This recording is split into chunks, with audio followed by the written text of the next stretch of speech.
Teman-temanku, Shalom.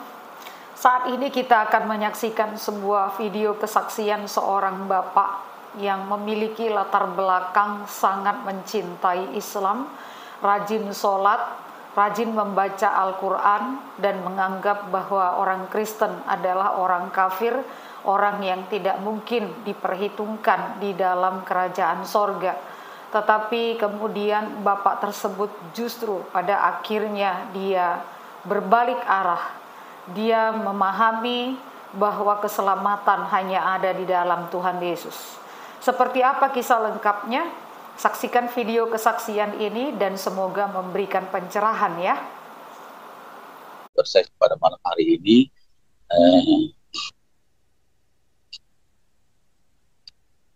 saya mohon supaya apa yang saya sampaikan pada malam hari ini berjalan lancar, tidak kurang suatu apapun. Dan sebelumnya saya menyampaikan kesaksian, saya akan ceritakan dulu latar belakang saya dari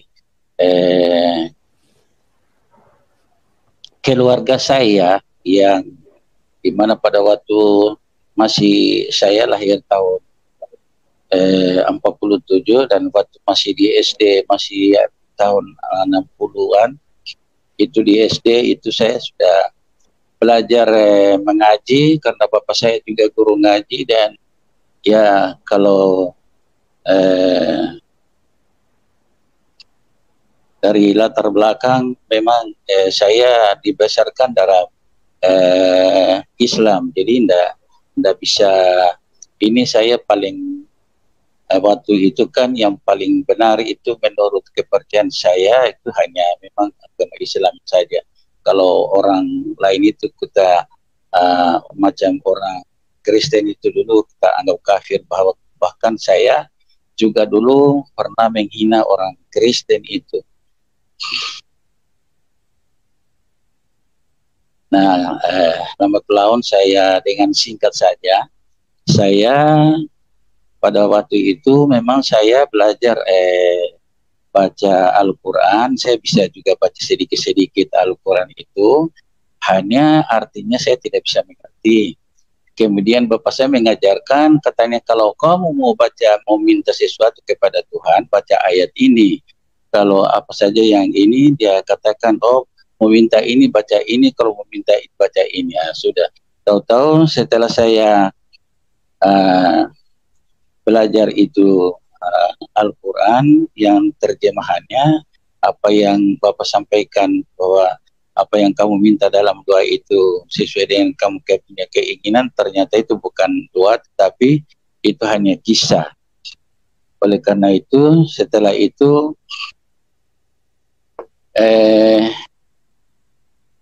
kenapa saya ceritanya bagaimana saya kok bisa masuk beralih keyakinan dari Muslim kepada Kristen.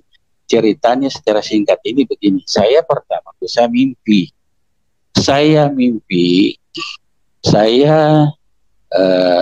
khotbah di Gedung Sarina di Jayapura, karena waktu itu saya ada kerja di Jayapura di Papua.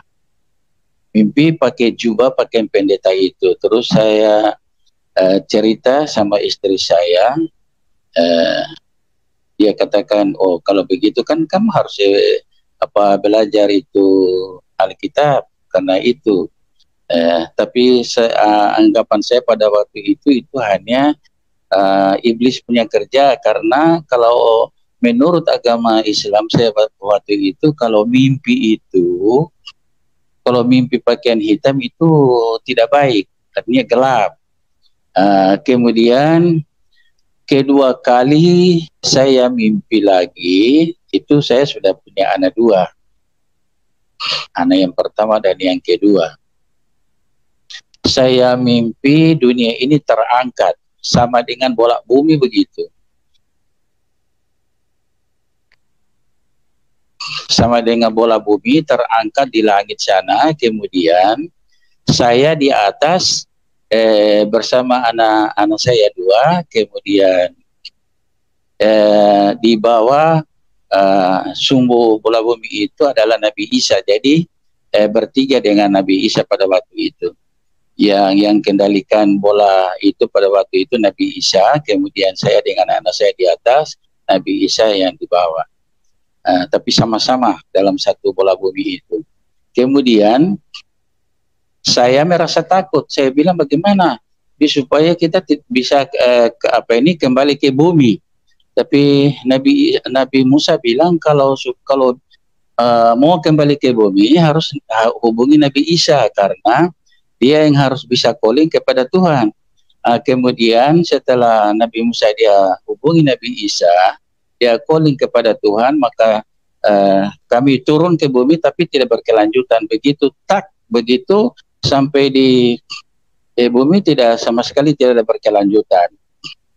Saya cerita lagi sama istri saya. Istri saya bilang, saya mimpi begini, tapi dia bilang itu. Makanya dia bilang kamu harus baca itu Alkitab. Kenapa kalau Nabi Musa Nabi besar, kenapa harus melalui Nabi Isa baru kamu bisa call, dia yang bisa call ke Tuhan sehingga baru kamu bisa turun.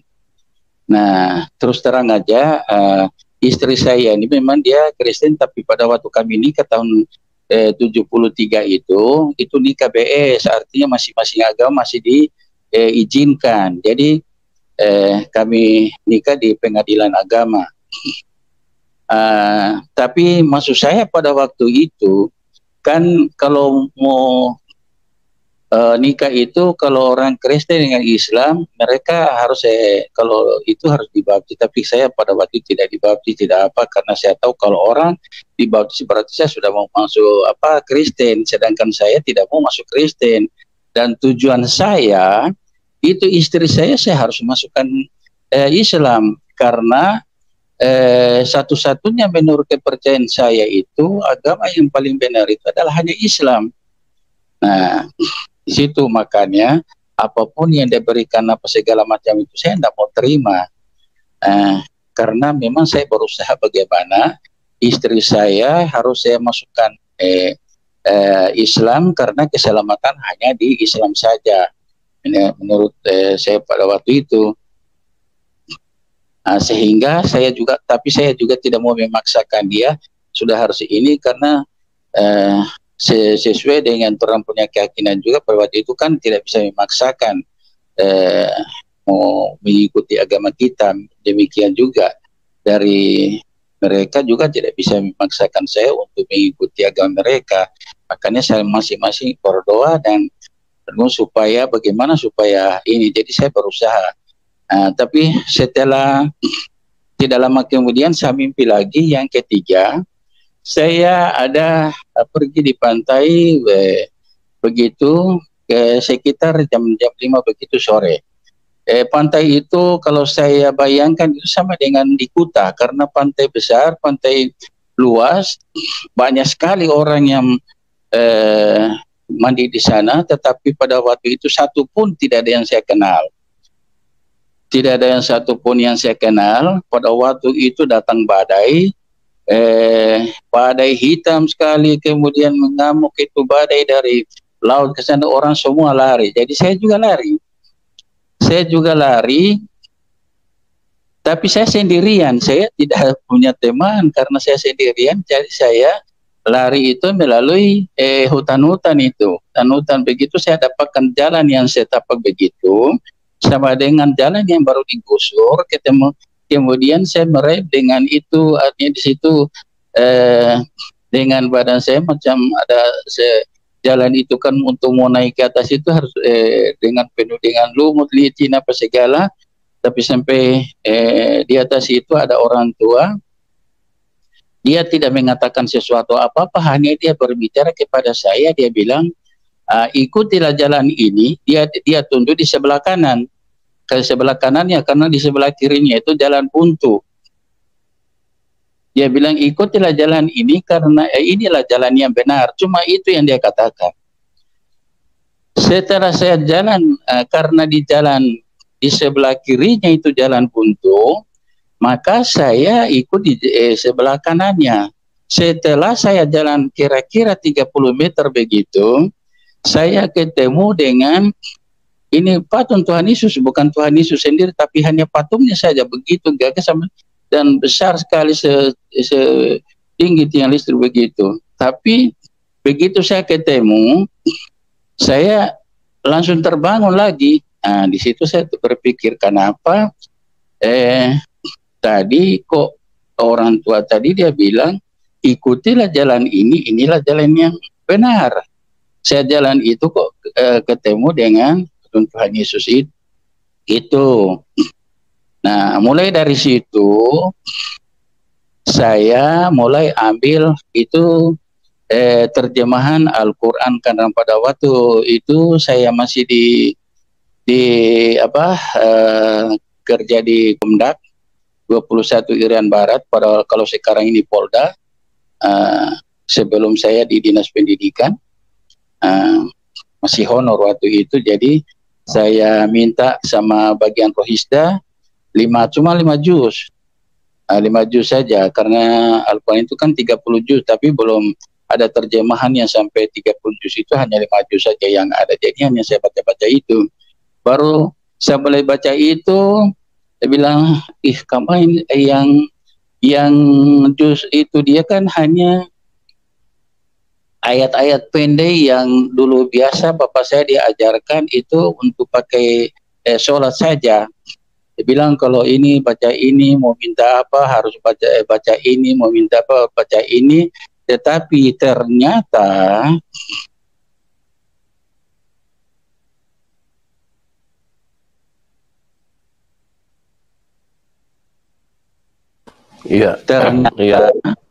ternyata itu bukan doa, tetapi hanya kisah. Makanya setelah saya tahu begitu, saya minta terjemahan Al-Quran. Ini terjemahan Al-Quran yang saya peroleh dari kantor agama dari Jayapura ini masih terjemah tahun 71 punya. Sekarang sudah tidak ada ini. Saya peroleh dari pendeta peperangan, pada waktu itu dia Kepala Departemen Agama di Jayapura. Baru saya mulai pelajari itu. Saya pertama-tama itu saya buka, saya ingin tahu latar belakang daripada Muhammad itu bagaimana. Dia punya riwayat hidup. Setelah itu saya juga harus tahu bagaimana Isa Al-Masih, dia punya riwayat hidup Isa Al-Masih. Itu yang saya utamakan, yang saya harus ini saya kejar dulu. Nanti kalau baru saya tahu itu, baru saya belajar dia punya isi. Ternyata saya dapatkan sumber daripada Al-Quran itu. Yang pertama-tama itu dia katakan sabda itu perbuatan tahrir dan jawaban Rasulullah SAW terhadap soal-soal yang dikemukakan para sahabat atau tabi'in, kurang atau tidak dapat memahami maksud atau ayat Al-Quran. Tafsiran yang berasal dari Rasulullah ini, itu yang disebut tafsir mangkul itu yang pertama. Kemudian yang kedua itu utihad, artinya di antara para sahabat dan tabi'in dan menafsirkan Al-Quran, di samping menggunakan hadis-hadis Nabi, juga mereka menggunakan hasil pikiran mereka masing-masing. Nah itu, jadi kemudian yang ketiga ini sumbernya itu dia katakan itu dari cerita-cerita Israelia. Ialah perkabaran yang berasal dari orang-orang Yahudi dan Nasrani. Kaum muslimin banyak mengambil cerita dari Israeliat ini Sebab Nabi Muhammad sendiri pernah mengatakan, bila dikisahkan kepadamu tentang ahli kitab, janganlah dibenarkan dan jangan pula dianggap dusta. Maksudnya apa? Ialah supaya kaum muslimin memiliki menyelidiki lebih dahulu tentang kebenaran cerita-cerita yang dikemukakan oleh ahli kitab itu, kemudian setelah nyata kebenaran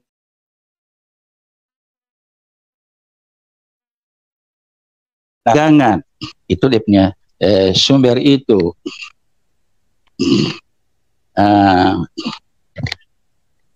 Setelah saya tahu begitu, oh ini berarti sumbernya, baru saya lihat itu isi Al-Quran itu apa sih surat itu. Ternyata saya lihat itu isi Al-Quran itu membuat itu apa ini, ada 30 juz itu, dari 30 juz itu terdiri dari 114 surat. Itu hanya memuat kisah-kisah. Kisah-kisah itu dari kisah dari Nabi Adam sampai dengan Nabi Isa. Jadi saya kira mungkin itu wahyu yang diterima oleh Muhammad dari Tuhan sendiri, tapi kenyataannya setelah saya lihat di situ, oh ini hanya kisah-kisah yang dimuat dari Nabi, mulai dari Nabi Adam sampai dengan Nabi Isa. Itu saja yang itu. Kemudian saya pelajari lebih lanjut lagi sedikit-sedikit. Ini baru saya temukan itu ayat di 87 surat 2 Al-Baqarah menyatakan bahwa yang artinya, dan sesungguhnya kami telah mendatangkan Alkitab Taurat kepada Musa, dan kami telah menyusulinya berturut-turut sesudah itu dengan rasul-rasul yang telah kami berikan bukti-bukti keterangan, atau di sini dikurung mujizat kepada Isa putra Maryam, dan kami memperkuatnya dengan Rohul Kudus. Nah, itu dari Jibril. Kemudian ayatnya yang ke 253 surat 2 Al-Baqarah itu menguatkan lagi bahwa Nabi Isa adalah diperkuat dengan Rohul Kudus. Rasul-rasul itu kami lebihkan sebagian dari mereka atas sebagian yang lain. Di antara mereka ada yang Allah berkata-kata langsung dengan dia, dan sebagiannya Allah meninggikannya beberapa derajat, dan kami berikan kepada Isa putra Maryam. Jadi Allah dia meninggikan derajat itu, yang derajat yang diberikan itu hanya kepada Isa Al-Masih putra Maryam itu, dan dia diperkuat dengan Rohul Kudus. Kemudian setelah saya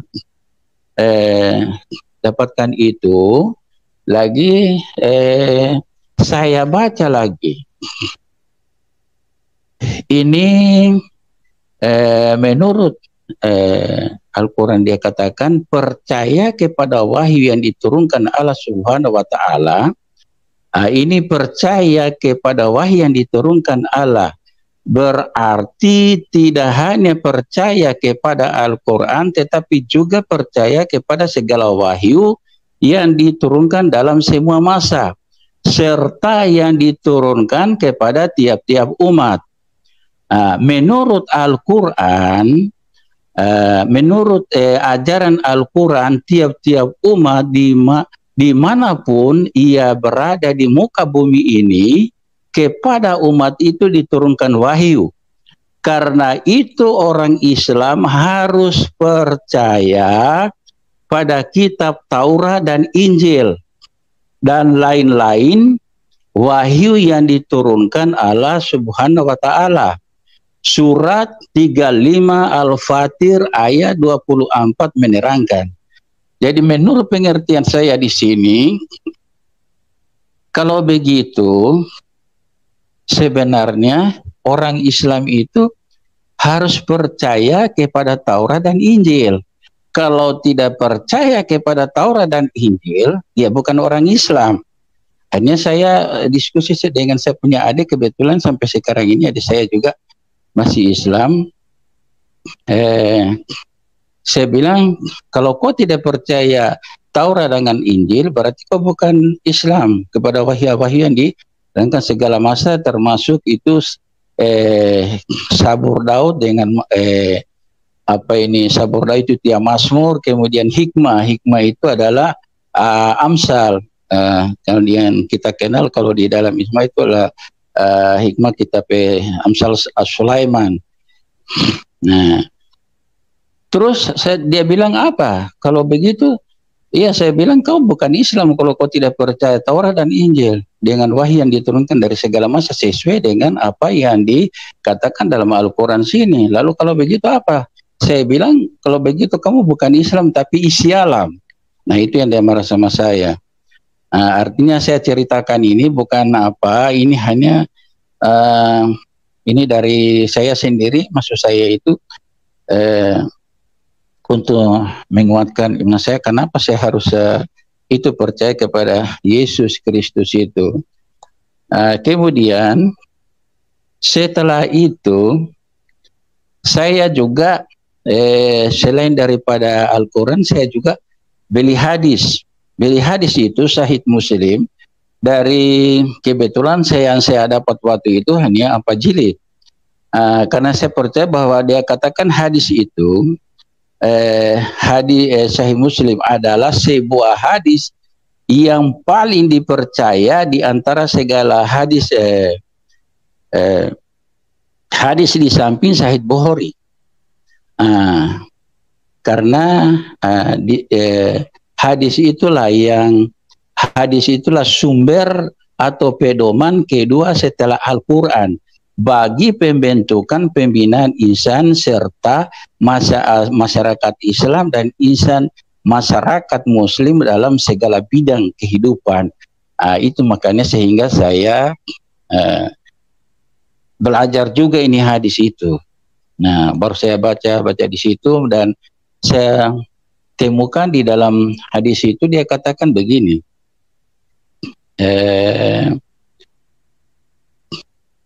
Tidak boleh lanat bagi orang yang menyembunyikan kebenaran firman Allah. Surat 2 Al-Baqarah ayat 159. Sesungguhnya orang-orang yang menyembunyikan apa yang kami telah turunkan berupa keterangan-keterangan yang jelas dan petunjuk setelah kami menerangkan kepada manusia dan Alkitab, mereka itu akan dilanati Allah dan dilanati oleh semua makhluk yang dapat melanati. Ayatnya yang 162 dia katakan mereka kekal dan lanat, tidak akan diringankan siksa dari neraka, dan tidak pula mereka diberi tangguh.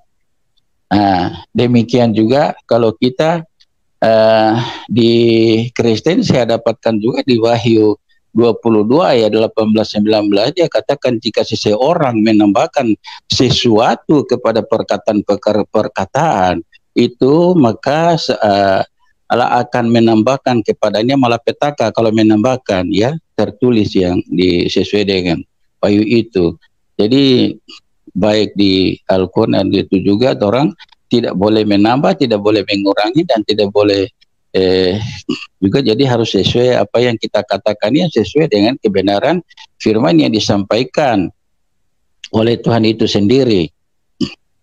Nah, makanya saya sangat tergerak sekali untuk menyampaikan ini sesuai dengan apa yang saya tahu, untuk meyakinkan saya agar saya bagaimana mencari keselamatan itu sebenarnya, mana jalan yang keselamatan yang sebenarnya itu yang saya ingin tahu. Karena setiap saya dulu waktu saya sembahyang dulu, setiap sholat itu kan setiap kali sholat harus minta supaya kita ditunjukkan jalan yang lurus. Itu di dalam Al-Fatihah itu. Itu setelah itu saya baca hadis ini, saya temukan pertama itu pengakuan iman. Itu pengakuan iman itu apa itu? Itu syahadat. Syahadat di sini ini di hadis 26 dari Ubadah bin Samit, katanya Rasulullah SAW bersabda, siapa yang mengucapkan pengakuan syahadat, aku mengaku tidak ada Tuhan selain Allah satu-satunya, tidak ada sekutu baginya, dan bahwa Muhammad Rasulullah, dan bahwa Isa hamba Allah, anak wanita hamba sahayanya, dan kalimatnya yang ditujukannya kepada Maryam, dan ruh daripadanya. Jadi ruh Allah sendiri. Jadi yang memang ini ya kalimat Allah itu kalau itu adalah firman Allah sendiri. Dan bahwa surga dan neraka itu sebenarnya ada. Allah akan memasukkan ke surga melalui salah satu pintu dari 8 pintu yang disediakan kepada mereka. Kalau saya baca lagi sedikit-sedikit, dia katakan muslim yang baik itu bagaimana? Muslim yang baik itu dari Abdullah bin Amr itu, katanya seorang laki-laki bertanya kepada Rasulullah SAW, Islam yang bagaimana yang baik ya Rasulullah? Jawab Rasulullah SAW, memberi makan dan mengucapkan salam kepada orang-orang yang Anda temui, baik yang Anda kenal atau yang Anda tidak kenal. Nah, itu. Jadi tidak bisa membeda-bedakan, tidak bisa ini. Tapi sekarang saya lihat ini sudah ada perbedaan. Kalau orang yang hanya diberikan mengucapkan salam itu hanya kepada sesama umat muslim saja. Jadi itu yang saya bilang, bagaimana ini akan tidak sesuai lagi dengan ajaran yang diajarkan oleh Muhammad sebenarnya. Kemudian dari Abu Hurairah katanya Rasulullah SAW bersabda, tidak akan dapat masuk surga orang yang tidak membuat tetangganya merasa aman atau fil perangainya yang tidak senonoh. Nah itu saya bilang, itu Muhammad itu sebenarnya mengajarkan baik sekali,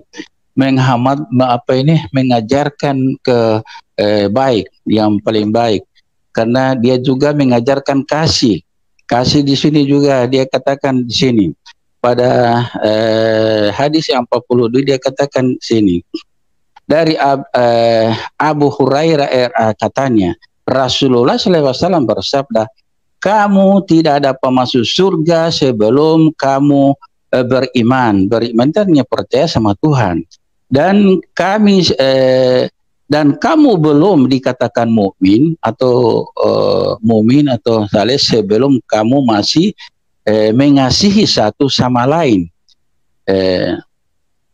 Jadi mengasihi satu sama lain ini bukan hanya satu golongan, tetapi semua orang. Jadi tidak ditujukan hanya kepada satu ini, karena semua manusia itu adalah ciptaan Tuhan. Jadi itulah yang diajarkan oleh Muhammad, juga diajarkan oleh Isa Al-Masih, itu harus saling mengasihi. Kasih itu yang paling utama. Kemudian dia bilang kemudian ayat hadis yang 54 dari Abdullah bin Umar, katanya Nabi SAW bersabda, hati-hati kamu, janganlah kamu kafir kembali sepeninggalku, di mana sebagian kamu membunuh, sebagian yang lain perang saudara. Jadi menurut pengertian saya, orang kafir itu bukan ditujukan kepada satu golongan, tetapi malah justru orang yang membunuh sesama manusia itu dan perang saudara itu, justru di sini dikatakan itu orang kafir. Dan orang kafir yang sesungguhnya kalau menurut pengertian saya itu yang orang yang tidak beragama, artinya dia tidak percaya sama sekali kepada Tuhan atau kepada Allah. Nah itu yang menurut saya pengertian saya bahwa itu yang sesuai dengan ajaran baik di dalam Al-Quran maupun di dalam Alkitab, itu orang kafir itu. Nah, gitu. Kemudian dari Abu Hurairah katanya Rasulullah SAW bersabda, ada dua perkara yang manusia yang keduanya dapat menyebabkan mereka kafir. Yang pertama, mereka turunan orang mencela. Yang pertama-tama ini mencela turunan orang lain. Yang kedua, meratapi mayat. Jadi kalau kita mencela di sini sesuai dengan ajaran yang Muhammad ini, dia katakan begini, mencela turunan orang lain saja itu sudah kafir. Nah, kemudian meratapi mayat. Nah itu, jadi kalau sekarang siapa yang mencela orang lain, yang mengkafirkan orang lain, ya berarti dia sendiri yang kafir. Nah, kalau menurut ajaran Muhammad ini. Kemudian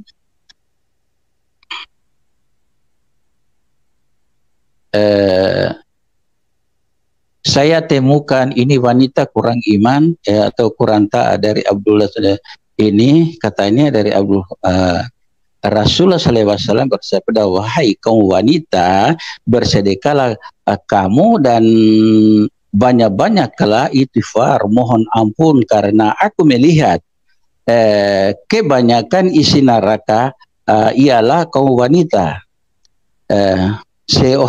Seorang wanita yang cerdas lantas bertanya, apa kesalahan kami ya Rasulullah? Makanya kami kebanyakan penghuni neraka. Jawab Rasulullah, kaum wanita suka memaki dan memungkiri jasa suami. Ini jadi pertanyaan saya di sini, apakah Nabi saya ini sudah pernah ke surga pada waktu itu? Artinya sementara saya pelajari ini, apakah Muhammad itu pernah ke surga sehingga dia bisa melihat bahwa isi surga itu hanya kebanyakan laki-laki yang isi neraka hanya perempuan kah? Nah itu yang pertanyaan saya itu. Kemudian amal yang paling utama dari Abu Hurairah RA katanya, seorang bertanya kepada Rasulullah, amal yang bagaimanakah yang paling utama? Jawab Nabi SAW, iman kepada Allah. Tanyanya pula, kemudian kepada apa? Jawab Rasulullah, jihad sabilillah. Tanyanya pula, kemudian apa lagi? Jawab Rasulullah, haji mabrur. Yang dimaksud jihad sabilillah di sini itu, amal yang paling utama itu adalah jihad di jalan, yaitu saling mengasihi. Artinya saling mengasihi dan membantu orang-orang yang tidak berdaya, atau orang yang miskin. Kalau orangnya perlu dibantu, itu yang harusnya, itu yang sebenarnya jihad sabilillah itu. Jadi bukan harus untuk membunuh atau apa. Jadi itu yang saya bilang, ini sudah tidak betul kalau begitu. Kemudian dikatakan di situ, saya ada temukan lagi, itu dosa yang paling besar. Itu dosa yang paling besar ada di situ. Menurut Rasulullah SAW itu persekutuan mempersekutukan Allah. Itu yang kedua, membunuh anaknya sendiri karena takut melarang, kemudian berzina. Nah itu dosa yang paling besar. Kemudian memusuhi orang tuanya, kedua orang tua, yaitu bapak dan ibu, itu tidak boleh.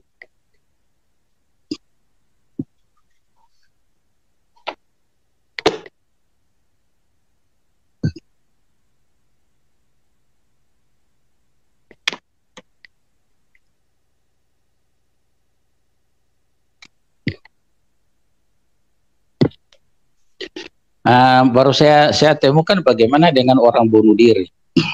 Karena ini saya lihat itu kan banyak yang bunuh diri, padahal di sini dia orang bunuh diri juga tidak bisa.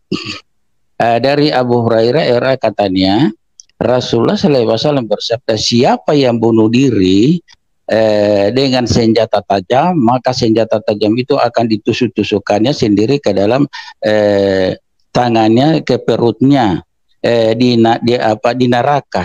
Jadi untuk selama-lamanya. Dan siapa yang bunuh diri dengan racun, maka dia akan meminumnya pula sedikit-sedikit nanti di neraka untuk selama-lamanya. Dan siapa yang bunuh diri dari menjatuhkan diri dari gunung, dia akan menjatuhkan diri pula berulang-ulang di neraka untuk selama-lamanya. Jadi kalau bilang bunuh diri untuk membunuh itu bilang masuk surga, jadi saya kira tidak ada. Jadi di sini ya dikatakan bunuh diri tidak ada yang bisa masuk surga, itu tempatnya di neraka.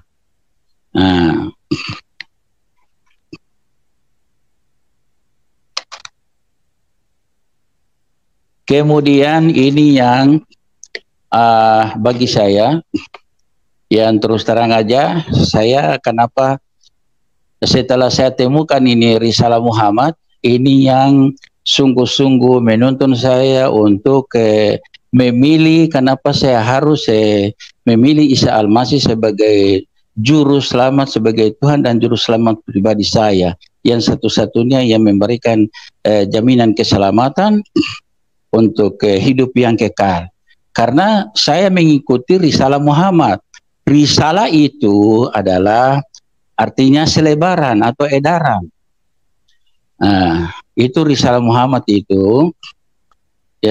Demikian ini di hadis 124 saya dapatkan di sini. Iman dengan Risalah Muhammad wajib. Dari Abu Hurairah, RA katanya Rasulullah SAW bersabda, setiap nabi yang diutus Allah dibekali dengan bukti-bukti sebagai mujizat bagi mereka agar umat manusia iman kepada mereka. Nah ini. Jadi menurut Muhammad ini, nabi-nabi itu yang dibekali dengan mujizat supaya umat itu beriman kepada yang membawa, yang dibekali dengan mujizat itu. Sedangkan yang setelah saya baca riwayat Isa Al-Masih itu di dalam Al-Quran sendiri, nah itu yang diberi mujizat itu hanya Isa Al-Masih yang dapat membangkitkan orang mati, dapat menyembuhkan orang yang buta, yang tuli, yang lumpuh.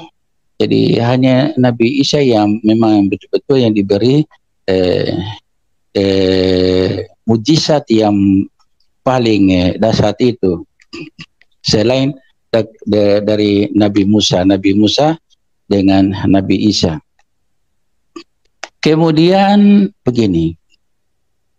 Setelah itu makanya kenapa saya harus ikut ini, dia katakan begini lagi 125 ayatnya, dia katakan di sini hadis 125 dari Abu Hurairah RA dari Rasulullah SAW bertanya, demi Allah yang jiwa Muhammad berada di tangannya.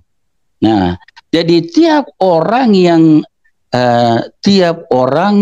telah mendengar risalahku, baik Yahudi atau Nasrani, kemudian dia mati tanpa iman dengan risalahku itu, maka dia pasti masuk neraka.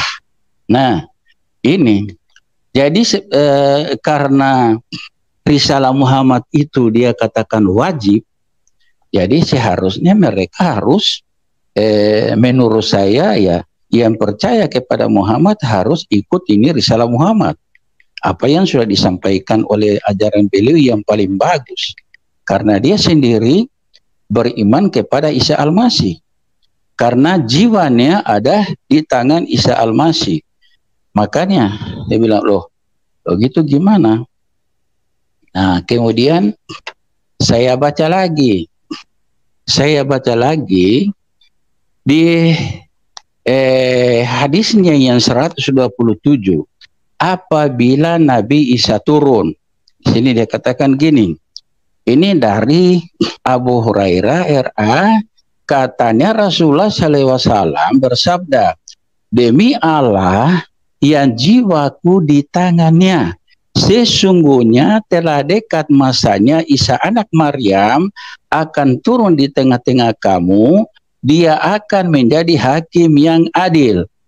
Akan dihancurkannya salib, dibunuhnya babi, dihapuskannya pajak, dan kekayaan akan melimpah ruah, sehingga tidak seorang pun bagi yang bersedia menerima pemberian. Ini ada di situ botolnya. Nah itu.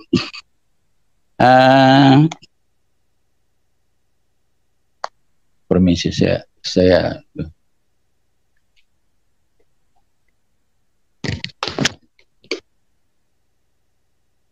jadi ayat ini mereka tidak mengerti. Mereka membaca ayat ini, mereka tidak mengerti. Kenapa tidak mengerti? Saya katakan tidak mengerti. Padahal Muhammad sendiri dia sudah mengatakan bahwa demi Allah yang jiwaku di tangannya, sesungguhnya telah dekat masanya Isa anak Maryam akan turun di tengah-tengah kamu. Dia akan menjadi hakim yang adil. Akan dihancurkannya salib. Menurut pengertian mereka akan dihancurkannya salib itu, mereka akan menghancurkan orang-orang Kristen karena lambang orang Kristen adalah salib. Padahal yang sebenarnya di situ maksudnya itu mematakan atau menghancurkan kuasa iblis dari kematian, menghancurkan kuasa iblis dengan kematiannya di kayu salib, supaya yang percaya kepada Isa Al-Masih itu beroleh hidup yang kekal. Itu sebenarnya dia punya pengertian. Kalau menurut saya salib itu, kenapa itu lambang salib itu? Lambang salib itu kan vertikal dan horizontal.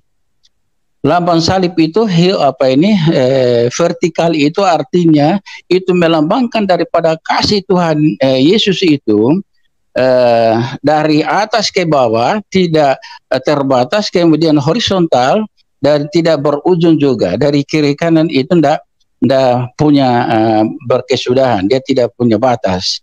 Oleh karena itu kasih Al-Masih itu dia tanpa batas. Artinya itu yang dilambangkan sebenarnya bukan hanya untuk menghancurkan itu kasih, karena dia, oleh karena itu kenapa dia menjelma sebagai turun ke bumi sebagai manusia, padahal dia Tuhan sendiri, yang kan dia itu untuk mematakan atau menghancurkan kuasa iblis dari maut itu, karena manusia pada waktu itu masih dikuasai oleh maut. Makanya dia, kalau dia tidak turun berarti tidak ada satupun manusia yang ciptaannya yang bisa selamat. Nah itu sebenarnya. Kemudian dibunuhnya babi. Dibunuhnya babi, memang pada waktu itu kan babi waktu dihukum Taurat itu kan diharamkan, tapi setelah perjanjian baru itu setelah Yesus, apa yang telah dihalalkan oleh Allah jangan diharamkan oleh manusia. Kan semua ciptaan Allah itu adalah baik kalau disambut dengan ucapan syukur. Nah itu, kemudian dihapusnya kan pajak. Pajak ini sebenarnya bukan pajak bumi bangunan. Pajak ini yang dimaksud di sini adalah dosa. Nah ini menghapuskan dosa dunia. Jadi bukan pajak bumi bangunan. Tapi yang dimaksud dengan pajak ini adalah itu menghapuskan dosa. Mengampuni dosa. Orang yang percaya kepada Tuhan Isa Al-Masih itu yang akan dia hapuskan semua dosa-dosa mereka itu, pemberontakan apapun itu akan dia hapuskan. Dia katakan di itu tertiup seperti awan. Itu dia betul-betul dia bersihkan itu. Nah, kemudian kekayaan akan melimpah. Nah, sehingga tidak seorang lagi yang bersedia menerima pemberian. Nah, ini makanya sama dengan kalau di Yohanes 10 ayat 10 dia katakan iblis hanya datang mencuri, membunuh dan membinasakan, tapi Tuhan dia datang supaya orang boleh beroleh hidup, yang dan beroleh hidup dan dalam hidup yang berkelimpahan. Makanya di sini tidak ada seorang pun yang dapat menerima pemberian. Itu di situ.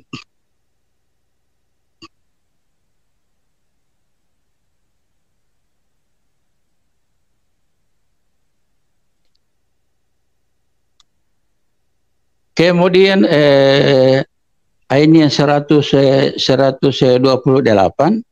dari Jabir bin Abdullah RA mendengar Nabi SAW bersabda akan senantiasa pada hingga hari kiamat golongan umatku yang berjuang menegakkan kebenaran dan mereka pasti menang, kata Nabi SAW.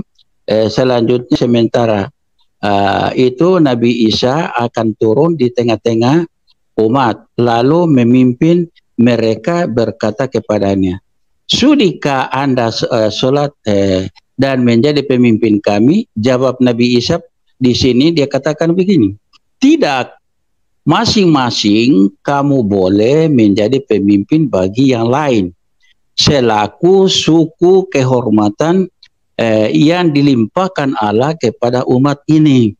Jadi mereka itu menganggap bahwa Isa itu yang mungkin sama dengan nabi-nabi lain, padahal Isa ini kenapa dia jawabannya begitu? Karena dia sendiri adalah Allah, jadi bukan manusia biasa, bukan jadi untuk memimpin pemimpin di bumi sedalam untuk segolongan tertentu, tetapi dia adalah benar-benar Allah yang turun menjelma menjadi manusia untuk menebus dosa manusia.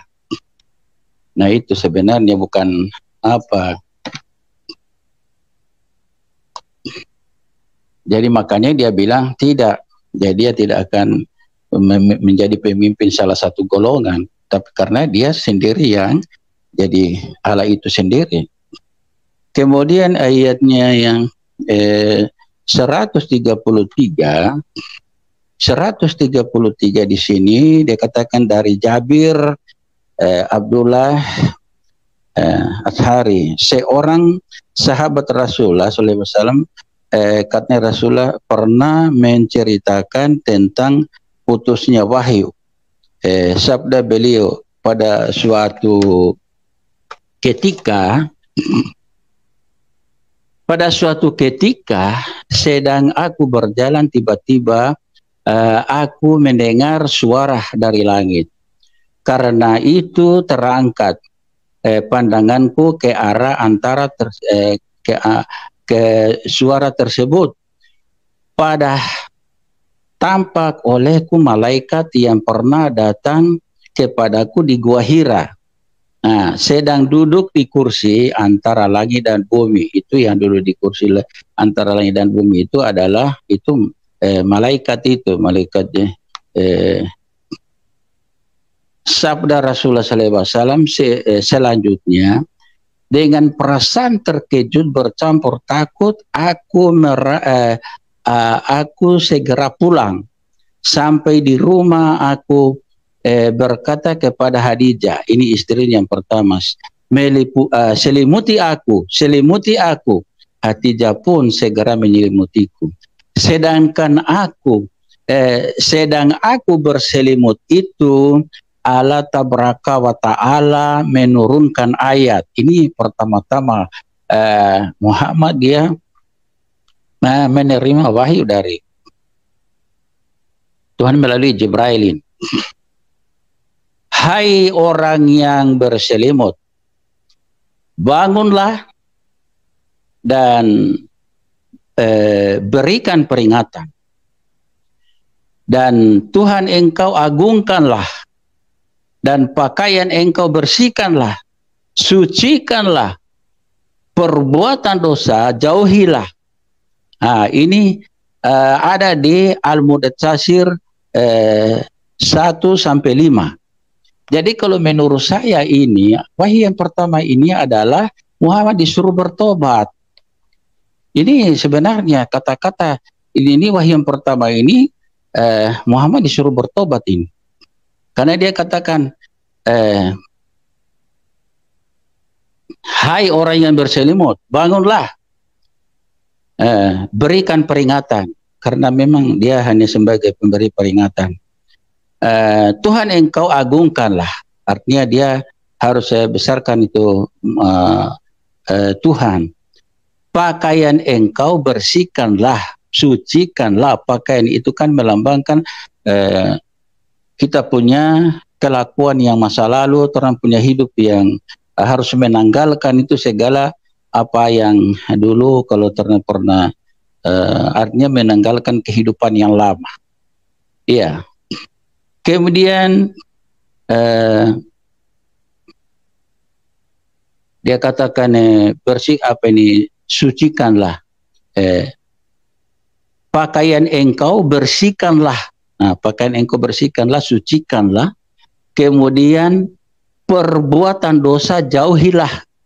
Nah, makanya ini supaya dia menjauhi perbuatan dosa. Nah, karena terus terang aja manusia di bumi ini kan tidak ada manusia yang luput dari dosa, kecuali hanya satu-satunya itu menurut Al-Quran dan yang saya baca di dalam Alkitab itu hanya Isa Al-Masih yang tidak didapatkan dari dosa. Tapi semua nabi, mulai dari Adam sampai dengan Nabi Musa itu semua punya dosa. Nah, itu yang saya imani itu. Kemudian apalagi saya dapat sampaikan di sini, ini Muhammad tidak pernah melihat Allah. Di sini dia katakan siapa yang mengatakan bahwa Muhammad SAW pernah melihat Tuhannya, maka dia itu sesungguhnya telah mengadakan kebohongan besar terhadap Allah. Nah, itu jadi Muhammad sendiri tidak pernah melihat Allah. Kemudian di sini saya dapatkan yang paling sangat benar-benar yang iman ini yang meyakinkan saya bahwa Bapak Muhammad itu ada di neraka. Bapak Muhammad ada di neraka.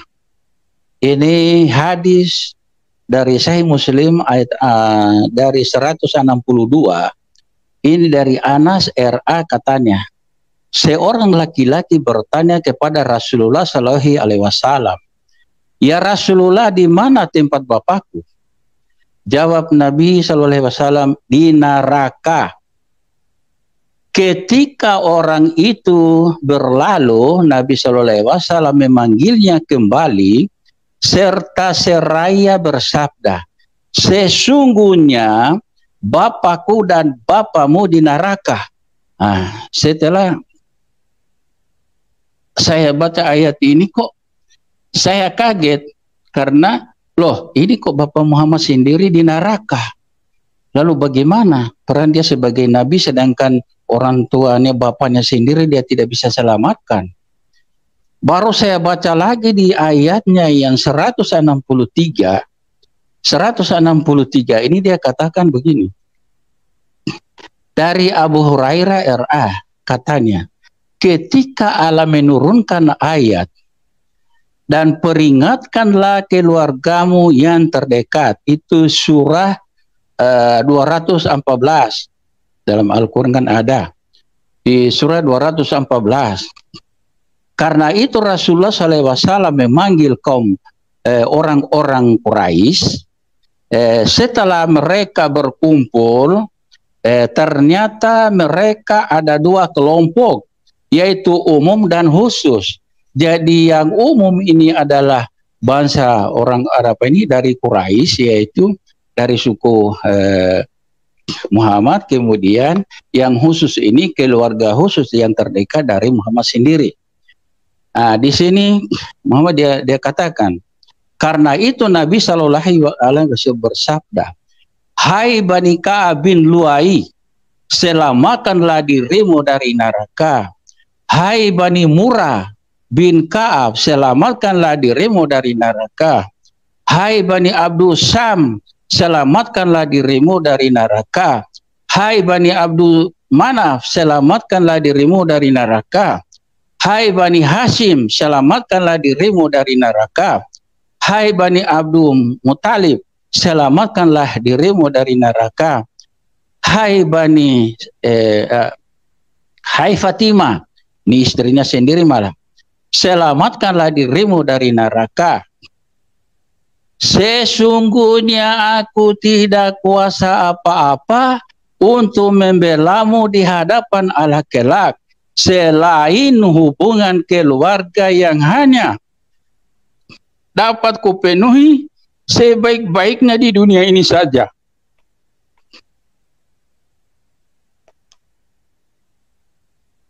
Nah, ini dari pernyataan Nabi Muhammad sendiri. Dia tidak punya kuasa untuk membela umatnya di hadapan Allah kelak. Makanya dia punya paman, dia punya keluarga sendiri, dia punya istri sendiri. Dia harus cari untuk mencari keselamatan.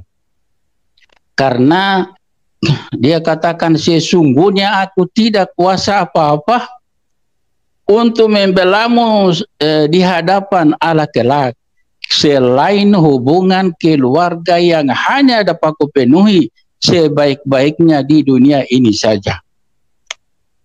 Kemudian disusul lagi oleh Aisyah, ini istrinya yang termuda ini, hadis yang 164 dari Aisyah RA, dan katanya, takala ayat wa ansir asyrata kala kurabim, surah 214 diturunkan Allah Subhanahu wa taala, Rasulullah SAW berdiri di atas Bukit Safa. Lalu beliau bersabda, hai Fatimah binti Muhammad. Kalau Fatimah binti Muhammad berarti kan anaknya sendiri. Hai Safiyah binti Abdul Muthalib. Hai Bani Abdul Muthalib, aku tidak kuasa apa-apa untuk membelamu sekalian di hadapan Allah kelak, karena itu kecuali sedikit harta yang kumiliki, mintalah kepadaku jika kamu membutuhkan. Nah ini. Jadi kalau apa yang saya percaya selama dulu ini saya bilang, wah ini bagaimana sekarang dia sendiri, bapaknya sendiri di neraka, sedangkan dia sendiri dia tidak bisa membela umatnya di hadapan Allah. Bagaimana saya mau ikut terus dia?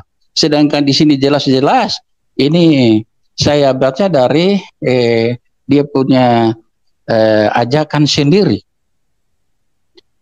Kemudian yang terakhir ini masih ada lagi dari ayatnya 165. Dari Ibnu Abbas RA katanya, ketika diturunkan Allah ayat wa ansir asyiratakal akrabim, itu masih ayat tadi, itu surat 214, dan berilah peringatan keluargamu yang terdekat. Maka Rasulullah SAW naik ke puncak Bukit Safa. Lalu di sana beliau berteriak, hai kemarilah segera. Kata mereka, siapa yang berteriak-teriak di memanggil-manggil itu? Jawab mereka, Muhammad. Lalu mereka berkumpul di dekatnya. Setelah mereka berkumpul di dekat Nabi SAW, beliau berpidato, hai Bani Fulan, hai Bani Fulan, hai Bani Fulan, hai Bani Abdul Muthalib, hai Bani Abdul Muthalib, bagaimana pendapat Anda semua kalau aku memberitahukan pada Anda semua sekarang ini bahwa seekor kuda bakal muncul dari bukit ini. Apakah Anda semua percaya atau tidak? Jawab mereka, setahu kami Anda tidak pernah dusta.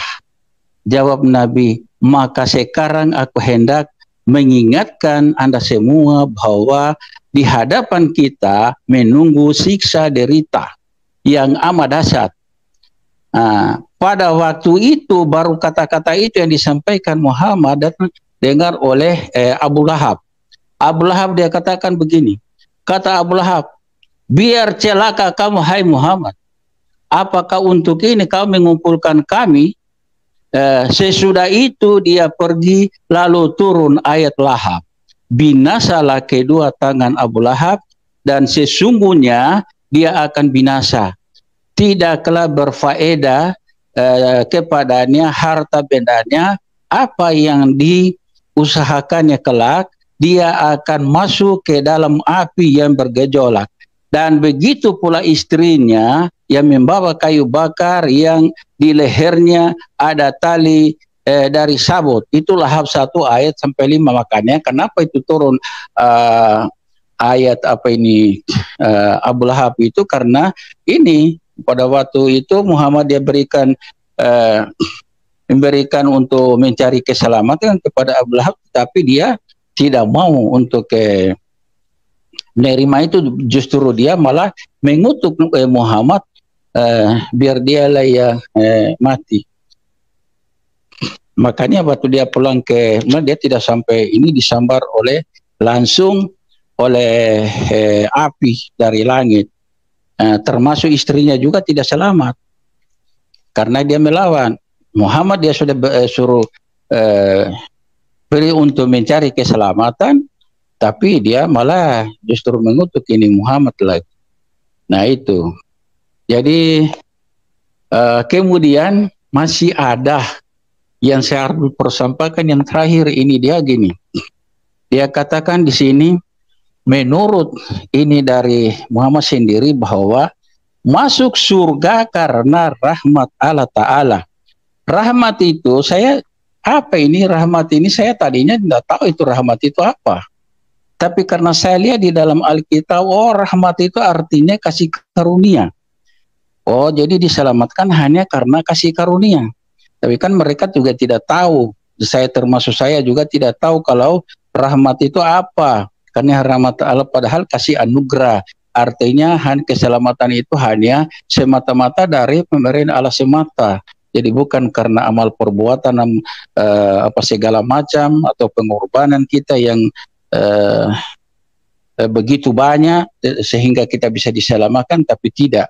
Karena menurut apa yang dikatakan Muhammad bahwa di sini masuk surga karena rahmat Allah semata, tidak ada lain. Hanya rahmat Allah semata, berarti hanya karena kasih karunia. Di sini saya sampaikan supaya orang bisa mengerti, dan mudah-mudahan saudara-saudara saya ini juga mereka bisa dengar. Ini dia bilang begini,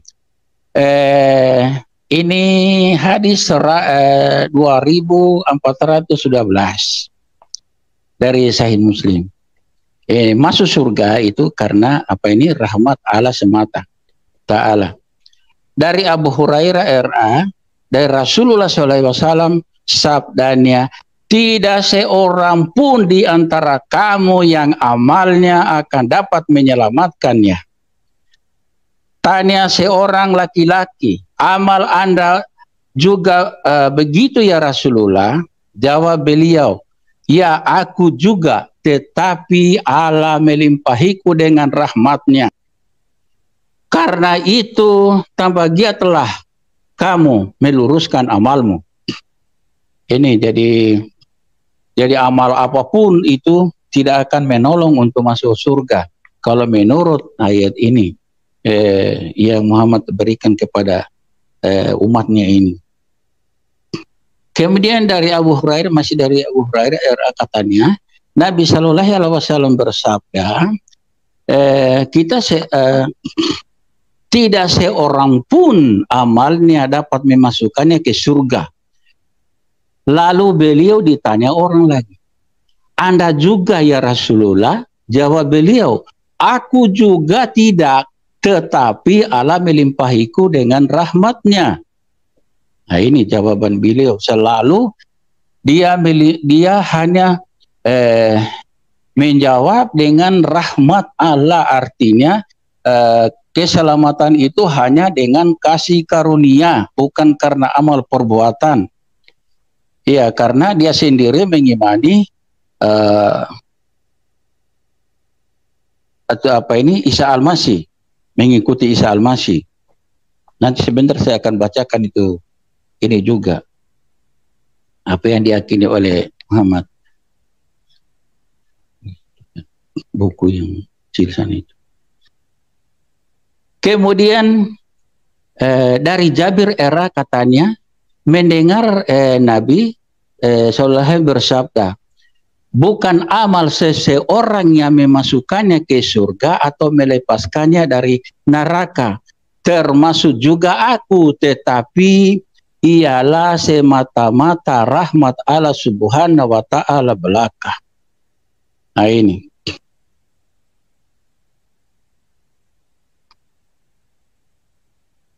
Berikutnya lagi hadis yang 2415 tadi ya 2014. Sekarang dari Aisyah lagi sendiri, istrinya ini. Dari Aisyah istri Rasulullah SAW, dia mengabarkan bahwa Rasulullah SAW bersabda,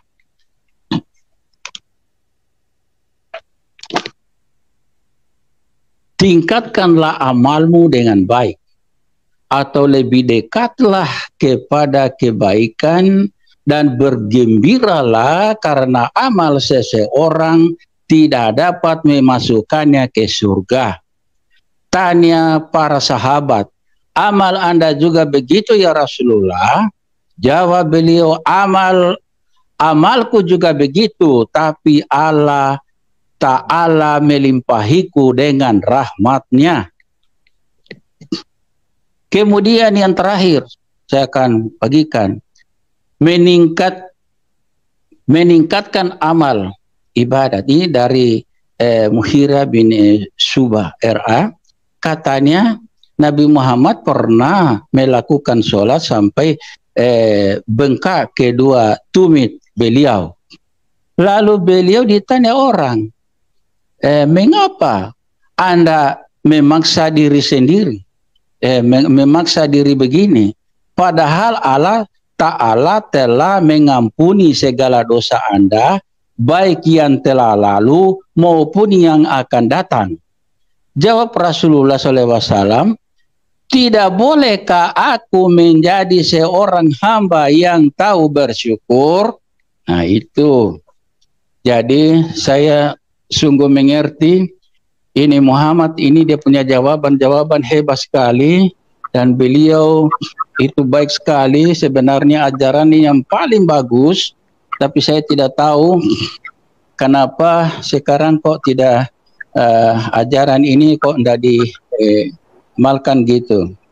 Karena dia sendiri dia mengatakan bahwa amal apapun tidak dapat menyelamatkan kecuali hanya rahmat Allah semata-mata. Puji Tuhan, dari kesaksian tersebut kita bisa melihat bahwa sebelumnya seseorang yang belum percaya kepada Tuhan mungkin berpikir bahwa kebenaran tidak mungkin ada di luar daripada agamanya. Atau seperti pesaksi mengatakan tidak ada kebenaran di luar Islam. Tetapi percayalah bahwa Tuhan itu adalah Tuhan yang hidup. Dia bekerja, dia berkarya untuk menyatakan dirinya, untuk menunjukkan dirinya bukan secara fisik, tetapi secara rohani, sehingga orang-orang yang menolak, yang tidak mempercayai, bahkan yang menganggap bahwa dia bukanlah suatu kebenaran, dia bisa menyatakan akan kehendaknya dengan mengubah orang-orang yang tidak percaya, yang tidak menerima, bahkan yang tidak beriman kepadanya, menjadi percaya, menjadi beriman, dan menjadi menerima Dia. Oleh karena Tuhan Yesus sendiri berkata bahwa Dialah kebenaran. Tidak ada kebenaran yang lain selain daripada Dia. Dan itu jelas dalilnya, ada tertulis di dalam Alkitab. Dan hal itu dikatakan oleh Tuhan Yesus sendiri kepada murid-muridnya, agar murid-muridnya mengetahui bahwa satu-satunya jalan ke surga, satu-satunya jalan kepada Bapa hanyalah melalui Tuhan Yesus. Tuhan Yesus berkata, "Akulah jalan dan kebenaran dan hidup. Tidak ada yang sampai kepada Bapa kalau tidak melalui aku." Yohanes 14 ayat 6. Dan puji Tuhan, orang yang tadinya tidak mengakui kebenaran di dalam Tuhan Yesus sudah berada di dalam kebenaran dan sudah menikmati kebenaran di dalam Tuhan Yesus. Karena itu teman-temanku, jika kita dahulu tidak mengenal kebenaran, bahkan menolak serta membenci kebenaran, jika pada hari ini kita sudah menerima dan sudah ada di dalam kebenaran itu, bersyukurlah dan layanilah Dia, yaitu Tuhan Yesus Kristus yang adalah kebenaran, yang sudah membenarkan kita dari segala dosa-dosa kita, yang sudah menebus kita dan menyelamatkan kita untuk mendapatkan hidup yang kekal sampai kepada Bapa di surga. Tuhan Yesus memberkati.